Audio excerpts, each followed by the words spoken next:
कि death mystery जो है फिर से उलझ गई है। हमारे साथ मौजूद हैं बिहार के पूर्व डीजीपी गुप्तेश्वर पांडे जी, जो कि उस समय चर्चा में थे जून 2020 में, और इन्होंने अपनी टीम भी भेजी थी मुंबई में, और साथ साथ यहाँ पर एफआईआर दर्ज करने का भी आदेश दिया था जब सुशांत सिंह राजपूत को न्याय नहीं मिल पा रहा था, उनके परिजनों ने जब इनको अप्रोच किया था। पांडे जी, 2.5 साल बीत गए, अभी तक सीबीआई ने क्लोजर नहीं किया है, और ये जो रूप कुमार शाह जी ने जो बयान दिया है ये तो सेंसेशनल है। उस समय आप भी कहते रहे, और आपकी पुलिस को इनफैक्ट अबडक्ट कर लिया गया था। इनफैक्ट आईपीएस ऑफिसर जिसको आपने भेजा था सिटी एसपी को अबडक्ट कर लिया गया था, क्वारंटाइन कर दिया गया था। देखिए, पूरा देश जानता है इस कहानी को, इसमें कोई नई बात नहीं है। सुशांत की मृत्यु हो, सुसाइड हो, जो भी हो, ये कहानी खत्म हो चुकी थी 20 दिन के अंदर। मुंबई में भी कोई समाचार नहीं था, ये पूरे देश में भी कोई समाचार नहीं था। ये तो समाचार सुर्खियों में तब बना सुशांत जब बिहार में हमने एफआईआर दर्ज किया, और उसके बाद जब मैंने टीम भेजी। और टीम के साथ क्या हुआ बताने की जरूरत नहीं है। 4 अधिकारियों की टीम गई, मुंबई पुलिस ने कोई कोऑपरेट नहीं किया, भागते रहे, दौड़ाते रहे। डीसीपी, उसके नीचे के अधिकारी भी मिलने के लिए तैयार नहीं हुए। हमने कहा भाई डॉक्यूमेंट दे दो, अगर तुम कहते हो सुसाइड है तो सुसाइड। एक प्रेस कॉन्फ्रेंस भी बाद में जब दबाव बना मीडिया का, तो एक पीसी भी क्या उन्होंने कहा कि ये सुसाइड है। हमने कहा भाई हमने एफआईआर दर्ज किया है, हमको डॉक्यूमेंट दे दो, हम इसका स्टडी करेंगे, हम करना चाहते हैं। They refuse to give any document. नहीं, आपको कोई राइट ही नहीं। खैर, मैंने एक थोड़ा बेटर कोऑर्डिनेशन के लिए एक आईपीएस ऑफिसर को भेजा। उसकी हालत हुई कि उसको हाउस अरेस्ट कर लिया लोगों ने कोरोना के नाम पर। और उसके बाद पूरे देश के मन में ये इस बात का संदेह हो गया, केवल मेरी बात नहीं है, कि दाल में कुछ काला है। मुंबई पुलिस का रोल जो है बड़ा ही अनएथिकल है। चिट्ठी दे करके, खबर दे करके, फ़ोन से बात करके भेजा था मुंबई पुलिस को, इनके रहने का एकोमोडेशन करिए, इनको गाड़ी उपलब्ध कराइए, आपसे बात करने जा रहे हैं। लेकिन उनको घर में ही जहाँ ठहरे थे वहाँ जाकर एकोमोडेशन नहीं दिया, गाड़ी नहीं दिया, वो अलग बात है। जहाँ ठहरे थे वहीं जाकर के रात में 12 बजे चोर की तरह ठप्पा लगाकर बोला आप कहीं नहीं निकल सकते, कहीं नहीं घूम सकते, कोई इन्वेस्टिगेशन आपको नहीं करने देंगे। और आपको पता होना चाहिए वो आईपीएस ऑफिसर भी छूटा तब जब सुप्रीम कोर्ट ने ऑब्जर्वेशन किया गलत कर रहे हैं, तब बड़ी मुश्किल से उसको छोड़ा गया। उसको भी रात में छोड़ा गया, भाग करके हैदराबाद गया, हैदराबाद से फ्लाइट लेकर के यहाँ पहुँचा। तो मैं शुरू से एक बात कहता रहा हूँ, देखो सीबीआई इन्वेस्टिगेशन कर रही है तो इन्वेस्टिगेशन करने दीजिए। I have reason to believe that truth will come out. लेकिन अब जो बिहेवियर मुंबई पुलिस का था, पूरे देश के मन में एक संदेह उत्पन्न कर दिया कि कहीं ना कहीं मुंबई पुलिस को छुपाने की कोशिश कर रही है। अब जो कह रहे हैं नए तथ्य आए हैं, रूपलाल शाह का जो बयान आया है, रूप कुमार शाह ने, जो अटेंडेंट है कूपर हॉस्पिटल के, उनका कहना है कि 60 से 70 हज़ार बॉडीज को अटेंड कर चुके हैं, और जिस तरीके से उन्होंने बॉडी देखा, फ्रैक्चर्ड लेग थे, इंजरी मार्क्स थे, लाइगेचर मार्क पर भी सस्पिशन था। उन्होंने अपने सीनियर जो डॉक्टर हैं उनको भी कहा कि डाउटफुल है, उनको मना किया गया। तो क्या आपको लगता है कि मुंबई पुलिस या वहाँ की प्रशासन फिर से डॉक में है, और क्या रूप कुमार शाह का बयान फिर से दर्ज किया जाना चाहिए? क्यों नहीं दर्ज किया गया, या रूप कुमार शाह 2.5 साल बाद क्यों बोल रहे हैं? भाई रूप कुमार शाह, देखो इसमें बहुत विलम्ब हो गया है। सीबीआई भी कितना सफल होगी मुझे इसमें संदेह है। इसमें सीबीआई का कोई दोष नहीं है, क्योंकि शुरू में ही मुझे ऐसा लगता है कि साक्ष्यों के साथ बहुत छेड़छाड़ की गई है, और सत्य प्रकाशित ना हो इसके लिए जितनी कोशिश करनी थी की गई है। और मैं शुरू से ये बात कहते आ रहा हूँ कि मुंबई पुलिस की भूमिका इसमें संदिग्ध रही है, और पूरे देश को ये लगता है कि मुंबई पुलिस ने फेयर इन्वेस्टिगेशन नहीं किया। वो तो सुप्रीम कोर्ट के आदेश के बाद हमने माननीय मुख्यमंत्री जी से अनुरोध किया, और सरकार ने उसको सीबीआई को दिया, और उसके विरुद्ध में वो भी कोर्ट में गए। सर्वोच्च न्यायालय ने फैसला हम लोगों के पक्ष में दिया। अब सीबीआई उसका इन्वेस्टिगेशन कर रही है।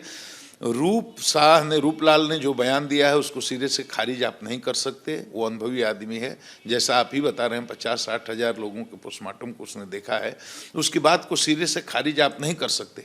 किन परिस्थितियों में आज तक वो नहीं बोला, इसकी भी जांच होनी चाहिए। सरकार का दबाव था, पुलिस का दबाव था, कोई ना कोई दबाव रहा होगा जिसके कारण लोग नहीं बोलते हैं। आज भी हम देखते हैं बिहार में भी ऐसा होता है। जब पुलिस होस्टाइल हो जाए या और कई फैक्टर्स होते हैं जिसके कारण एविडेंस देने में लोग डरते हैं। किस कारण से उसने अपना एविडेंस दर्ज नहीं कराया, और अगर उसने आज ये बात बोली है तो उस पर गंभीरता से उसका कॉग्निजेंस सीबीआई को भी लेना चाहिए, उसका इंट्रोगेशन होना चाहिए, उसका बयान लेना चाहिए। इसमें सच्चाई हो सकती है। और मैं चाहता हूं कि एसआईटी जो महाराष्ट्र सरकार ने बनाई है, एसआईटी के फाइंडिंग्स में जो जो साक्ष्य आ रहे हैं उन साक्ष्यों को सीबीआई के साथ शेयर करे, सीबीआई उसको क्रॉस चेक करे और दोषी लोगों को सलाखों तक पहुंचाया जाए। आपने कहा कि मुंबई पुलिस शुरू से ही संदेह के घेरे में है और एविडेंस अब मिलेगा नहीं, तो क्या आपको लगता है कि एविडेंस को टैंपर किया गया होगा, और एविडेंस को किस तरीके से टैंपर किया गया होगा? क्या क्या एविडेंस हो सकते हैं जो टैंपर किए गए हैं? अब मुश्किल होगा सीबीआई को भी और एसआईटी को। देखिए, मैं आपको बता देता हूं, ये तो स्पष्ट ही है ना भाई। अब से can you imagine, DGP is not talking to DGP, the police commissioner is not talking to DGP of Bihar, और हमने होम कमिश्नर को कहा तुम अपने काउंटर पार्ट से बात करो, मेरे बैचमेट है अभी बिहार के चीफ सेक्रेटरी हैं, वो अभी हैं, उनसे जाकर बयान लीजिए। He also tried to contact his counterpart there in Maharashtra, वहाँ भी किसी ने फ़ोन नहीं उठाया। सरकार से सरकार का कम्युनिकेशन बंद, पुलिस विभाग से पुलिस विभाग का कम्युनिकेशन बंद, डीजीपी से डीजीपी बात नहीं कर रहा है, मुंबई का पुलिस का। मतलब आप परमबीर सिंह जो थे उस समय, उनसे आपने संपर्क करने की कोशिश की, आपसे बात ही नहीं कर रहे थे? उनके मोबाइल में देखिए, आप ही के चैनल पर आया है, हमने मैसेज जो दिया था उनको मैसेज भी दिया था, हो सकता है मेरा नंबर दिया था आपने? परमबीर सिंह को दिया था, डीजीपी साहब को भी दिया था कि भाई मैं हूँ, मेरे ऑफिसर को इस तरह से क्वारंटाइन किया गया है, केस के इन्वेस्टिगेशन में हो गया था कोऑर्डिनेशन के लिए, लेकिन नोबडी रिस्पॉन्डेड। उसके पहले मैं मुंबई पुलिस के खिलाफ कहाँ बोलता था? जब हमारे अफसर के साथ ऐसा हुआ तब हमारे मन में गहरी शंका बैठ गई, कुछ छुपा रहे हो, कुछ न कुछ है, जो तुम दाल में काला कुछ न कुछ है। पूरे देश को भी यही लगा। तो मैं तो ये कह रहा हूँ, रिकॉर्ड पर है कि मैंने वहाँ के डीजीपी को भी भेजा, मैं एक्यूज नहीं कर रहा हूँ, हमारे सीनियर हैं और बहुत अच्छे पदाधिकारी, इनको कोई दो राय नहीं, बहुत ही उत्कृष्ट कोटि के पदाधिकारी, लेकिन he didn't respond to it. दूसरे किसी से कहा भी उन्होंने कि मैं बिहार डीजीपी से बात ही नहीं करूंगा। परमबीर को मैंने बहुत पहले से कॉन्टेक्ट, उस दिन जिस दिन मैं पहले दिन गया सुशांत के फादर से मिलने, उस दिन मैंने कॉन्टेक्ट किया परमबीर सिंह को। He didn't receive my call, then I sent him a message, look, I am DGP Bihar Gupteshwar Pandey, I want to talk to you regarding this incident, what has happened to Sushant, whether it is suicide or it is a case of murder. But he didn't respond to my message and he didn't receive my call despite आपका call receive नहीं किया? no, despite introducing myself. Parambir Singh का role किस रूप में देखते हैं? उन्होंने जिस तरीके से सचिन वाजे को लाया, फिर अर्नब गोस्वामी को अरेस्ट करवाया, तो ये क्या दिखता है? ये पूरा प्रकरण आपको क्या लगता है? पूरे देश ने इस चीज को देखा है और आप देखिए पर्सनल अटैक शुरू हो गए। When I started speaking against Mumbai police, Hindi में बोलिए। जब मैं मुंबई पुलिस के खिलाफ बोलना शुरू किया तो मेरे पर व्यक्तिगत हमले होने लगे। और हमला भी कौन कर रहा है? पुलिस का कोई पदाधिकारी नहीं कर रहा है। परमबीर बोलते कुछ है, पॉलिटिशियन लोग आ गए पिक्चर में, लड़ाई में पॉलिटिशियन लोग आ गए। मैं तो पॉलिटिकल आदमी था नहीं, मैं तो डीजीपी था। मैं तो मुंबई पुलिस के अनइथिकल बिहेवियर जो है उसके खिलाफ कंप्लेन कर रहा था, शिकायत कर रहा था, देश को बता रहा था, इसलिए कि हमसे बात नहीं कर रहे थे। अब उनके डिफेंस में आ गए वहाँ के पॉलिटिकल लोग, मैं नाम किसी का नहीं रखूंगा, कि मुंबई पुलिस तो बेस्ट पुलिस है, बिहार पुलिस तो सबसे खत्म पुलिस है। बिहार पुलिस ने जो 4 दिन में करके दिखाया पूरे देश ने देखा। मैं तो अभी भी कहता हूं कि अगर हमें 30 दिन का मौका मिला होता, ये केस खुल गया होता पक्का और सत्य प्रकाशित हो गया होता। 4 दिन ही नहीं करने दिया इन्वेस्टिगेशन। आपको क्या लगता है मुंबई पुलिस के तब के अधिकारियों ने सत्ता के दबाव में एविडेंस के साथ टेम्पर किया? देखिए, कारण कुछ भी हो, लेकिन एविडेंस के साथ छेड़छाड़ तो पक्का हुई है, क्योंकि अगर नहीं हुई होती उनको क्या दिक्कत थी? वो दिखाते कि देखो भाई ये यूडी केस रजिस्टर किया है, इसका ये डॉक्यूमेंट है। हम पूछ रहे थे किसको किसको आपने इंट्रोगेट किया, ये भी बता दीजिए हमें। जो जानकारी है, मैं नहीं जानता हूँ कितना सही है, करीब 50 से अधिक लोगों का इंट्रोगेशन उसमें हुआ, बड़े बड़े लोगों का इंट्रोगेशन हुआ। हम फिर रिपीट कर रहे हैं कि हमको उसकी डिटेल्स नहीं मालूम है, क्यों उनको इंट्रोगेशन हुआ, क्या उनसे पूछा गया, क्या उनसे सवाल किए गए और क्यों उनको छोड़ दिया गया, और उन पर कोई संदेह। वीडियोग्राफी ना वहां पर स्पॉट ऑफ इंसिडेंस पे हुई, ना पोस्टमार्टम रूम में है कराया गया ना। अगर हम तो कहते थे कि वीडियोग्राफी कराया हो तो हमको दो, फोटोग्राफी कराया हो तो हमको दो, पोस्टमार्टम रिपोर्ट हमको दिखाओ, कुछ भी दिखाने को तैयार नहीं। अब चश्मदीद जो है रूप कुमार शाह, वो तो बयान दे रहे हैं कि पैर टूटा हुआ था, बोल रहे हैं कि मार्क्स ऐसे थे। चश्मदीद बोल रहे हैं कि पैर टूटा हुआ था या हाथ टूटा हुआ था, तो आप बताओ ऐसा आदमी फांसी कैसे लगाएगा? अगर चश्मदीद गवाह का ये बयान है और यह सत्य है, तब तो देश को बताने की जरूरत नहीं है, बात सारी सामने आ गई, सबको पता चल रहा है। मतलब कुछ ना कुछ तो फाउल प्ले है, हम यही कहूंगा। मैं एज ए पुलिस अफसर मैं ये आपके 37 साल के पुलिस सेवा के अनुभव के आधार पर आपको क्या लगता है, क्योंकि आपने तो आप हमेशा फील्ड, पांडे जी आप हमेशा फील्ड में रहे, मैं जानता हूं आपको, डीजीपी बनने के पहले भी आप फील्ड में एडीजी भी थे, तो फील्ड ही में काम करते थे। देखिए, ये केस बहुत सिंपल था। अगर ये सुसाइड होता तो उन लोगों को हमसे शेयर करने में इंफॉर्मेशन कोई चिंता नहीं होनी चाहिए थी, कोई उनको डर नहीं होना चाहिए था। अगर ये मर्डर था तो सीधे कल्प्रीट को एविडेंस जुटाकर अरेस्ट करना चाहिए था। लेकिन मुंबई पुलिस ने ही इस केस को इतना कॉम्प्लिकेटेड बना दिया, इतना कॉम्प्लिकेटेड बना दिया कि अब इतने समय के बाद सीबीआई भी चाहे भी तो बहुत सारे साक्ष्य उस रूप में प्राप्त नहीं हो सकते हैं। लेकिन ये जो साक्ष्य आया बहुत महत्वपूर्ण है, इसका कॉन्ग्निजेंस लेना चाहिए। जब हमने स्टोरी दिखाना शुरू किया, पूरा देश जानता है गुप्तेश्वर पांडे जी, रिपब्लिक टीवी और रिपब्लिक भारत ने प्रखर भूमिका निभाई, तो हमारे जी आपने बहुत इसमें मेहनत किया। हमारे चैनल और अर्नब गोस्वामी को जेल जाना पड़ा। और मैं ये बता दूं, अगर आप महाराष्ट्र में होते तो आप भी जेल में होते। तो इस तरह की बात हो रही है, तो ये तो बिल्कुल प्रतिशोध में ये सब कार्रवाइयाँ हुई। और भी बड़े बड़े लोगों पर कार्रवाइयाँ हुई जो पक्ष में बोलते थे, और ये तो मेरे को टारगेट किए हुए थे लोग। अगर मैं महाराष्ट्र जाता, मैं तो जा भी सकता था, सरकार अगर भेजती तो मैं जाने के लिए तैयार था कि मेरे अधिकारी को गिरफ्तार किया तो मेरे को भी क्वारंटाइन कर लो। तो ऑल इंडिया न्यूज हो जाता, वो मेरे को क्वारंटाइन कर लेते, वो रख लेते।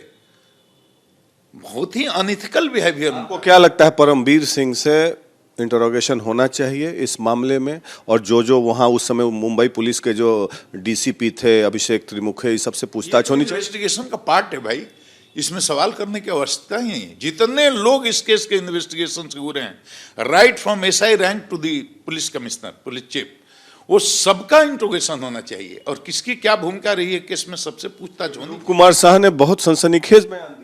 नहीं, वो मैंने सुना। मैं तो टीवी नहीं देखता, मैं अखबार भी नहीं पढ़ता, मेरा जीवन तो पूरी तरह से अब बदल गया है। मैं तो केवल भगवान की कथा करता हूँ। लेकिन चूंकि खोज करके आप लोग हमको पकड़ते रहते हैं, सुशांत का मामला है, इस इशू को मैंने उठाया था, तो मैं इतना कह सकता हूँ कि केस के इन्वेस्टिगेशन से जुड़े हुए एक एक आदमी का इंट्रोगेशन सीबीआई को करना चाहिए, इसमें कहीं कोई शक नहीं है। और उससे बहुत बातें स्पष्ट हो जाएंगी, बहुत बातें स्पष्ट हो जाएंगी, क्योंकि स्थिति बदल चुकी है, परिस्थितियां बदल चुकी हैं। तो जो लोग दबाव में छुप रहे होंगे, हो सकता है वो बोले। अभी हमने सुशांत सिंह राजपूत के पिताजी से बात किया था 3-4 दिन पहले। उन्होंने साफ शब्दों में कहा, आप तो कई बार मिल चुके हैं, सांत्वना दे चुके हैं, साफ शब्दों में कहा कि मेरा बेटा जो है सुसाइड नहीं कर सकता, वो मर्डर है। और दिशा सालियान का जो की मौत हुई, वो दोनों इंटरलिंक्ड है, और एसआईटी को ठीक से दोनों को क्लब करके जांच करना चाहिए। ये बात मैं बहुत पहले कह चुका हूं और आज फिर दोहरा रहा हूं। सुशांत के पिता हैं, वो अपने पुत्र को बहुत अच्छी तरह से जानते हैं। मैं उनके पिता को जानता हूं, उनके पुत्र से कभी नहीं मिला, मैं उसको बहुत अच्छे से जानता भी नहीं हूं। एक हीरो है, पूरा देश जानता है, वैसे मैं भी जानता हूं।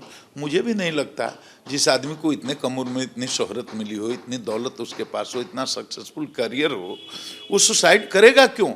ये तो मेरे मन में भी सवाल, ये सवाल पूरे देश के मन में है कि सुशांत आत्महत्या क्यों करेगा। अगर उसने केस भी उसके पिताजी ने कोई मर्डर का थोड़े किया, उन्होंने ये किया, हमारे पुत्र को मजबूर किया गया है, और माने जिसके कारण ऐसी घटना घटी है। तो पूरे मामले को दिशा सालियान वाले केस से जोड़ करके देखना, इन्वेस्टिगेशन, मैं समझता हूँ सीबीआई इसको कर रही होगी। सीबीआई ने 2.5 साल लगा दिया पांडे जी, आपको क्या लगता है इसमें त्वरित कार्रवाई होनी चाहिए कि अब नेशनल आउटक्राई फिर से हो रहा है? पुलिस में रहा हूँ, इस बात को जानता हूँ। कई केस इतने जटिल होते हैं, और इस केस को तो जानबूझ करके इतना जटिल बना दिया गया, इसमें सीबीआई का कोई दोष नहीं है। कई केसों में बहुत लंबा समय लगता है। सीबीआई एक प्रोफेशनल एजेंसी है, बहुत फूंक फूंक करके कदम रखती है। समय चाहे जितना लगे, लेकिन सत्य प्रकाशित होकर रहेगा। मुझे पूरा विश्वास ये है कि आप बताइए कि आप बोल रहे हैं कि एविडेंस टेम्पर किया गया है, सत्य को दबाने की कोशिश, पॉइंट वाइज बताइए कि क्या क्या एविडेंस को टेम्पर किए गए होंगे। देखिए, एविडेंस तो शुरू से सबसे पहला एविडेंस होता है पीओ, प्लेस ऑफ ऑकरेंस। हमें वही नहीं जानने दिया गया, हमें वही नहीं देखने दिया गया। फांसी कैसे लगी, इसको तो बहुत बढ़िया से आपके चैनल ने एनालाइज करके स्टेप टू स्टेप बताया था, उतना तो मैं भी नहीं बता सकता हूँ। तो मैं कहता हूँ कि फर्स्ट पीओ से ही वहाँ खेल शुरू हो गया, ऐसा मुझे लगता है। क्योंकि उनका अगर इरादा स्पष्ट होता तो हमारे अधिकारियों को ले जाकर देख लो भाई, ये पीओ है, ये कागज है, ये डॉक्यूमेंट है, ये फोटोग्राफी है, वीडियोग्राफी है, पोस्टमार्टम रिपोर्ट है, ये देख लो, अब इसमें कहाँ तुमको शक है, क्या संदेह है, क्या पूछना चाहते हो, क्या और इन्फॉर्मेशन चाहते हो, कोऑपरेट करते। उन्होंने कुछ नहीं दिखाया। तो पीओ से लेकर ये सब एविडेंस है ना, फिजिकल एविडेंस वही है जिस घटना पर सबसे महत्वपूर्ण ये है। वहाँ से छेड़छाड़ शुरू हुई है और पूरे डॉक्यूमेंट तक सब जगह तो छेड़छाड़ तो हुई है, इसमें कोई दो राय नहीं। किस कारण से हुई है ये तो इन्वेस्टिगेशन होगा तो खुलेगा। तो ये थे गुप्तेश्वर पांडे, बिहार के पूर्व डीजीपी। इन्होंने साफ शब्दों में कहा कि एविडेंस के साथ टैंपर किया गया, तब के साथ सत्ता और शासन के द्वारा, और पुलिस पर दबाव बनाया गया होगा। और जो कैरेक्टर इन्वॉल्व थे, परमवीर सिंह हो या सचिन वाजे हो, सबके बारे में कह रहे हैं कि सीबीआई को फिर से री इन्वेस्टिगेट करना चाहिए, क्योंकि रूपलाल शाह के बयान को सिरे से खारिज नहीं किया जा सकता, क्योंकि उन्होंने 60 से 70 हज़ार बॉडीज़ के पोस्टमार्टम किए हैं और उनको एक खासा अनुभव है। और एक तरीके से आई विटनेस अकाउंट दे रहे हैं कि सुशांत सिंह राजपूत के बॉडी को जब कूपर हॉस्पिटल में लाया गया 14 जून 2020 को, तो उनके पैर टूटे हुए थे। और ये संदेह खड़ा करता है कि सुशांत सिंह राजपूत की रहस्यमयी परिस्थितियों में मौत हुई। पटना से वीडियो जर्नलिस्ट सूरज के साथ Prakash Singh, Republic media network के लिए।